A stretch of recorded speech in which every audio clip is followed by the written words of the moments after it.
চাঁদা দাবি আদায়কে কেন্দ্র করে নৃশংস যে হত্যাকাণ্ড হয়েছে, 2006 সালের লগি বৈঠার মাধ্যমে যে হত্যা, লাশের উপরে যে নৃত্য করা, সেই নৃত্য করাকেও গত 9 তারিখে মিটফোর্ডের সামনে যুব দলের এক নেতা তার আর এক গ্রুপের সদস্যকে পাথর দিয়ে শরীর এবং মাথা থেতলে থেতলে তার লাশের উপরে নৃত্য করার দৃশ্য 2006 সালের 28 অক্টোবরের দৃশ্যকেও হার মানিয়েছে।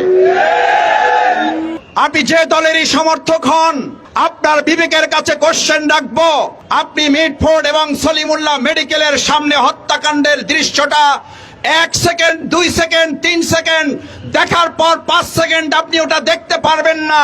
ওটা একবার দেখার পর আপনি স্বাভাবিক থাকতে পারবেন না।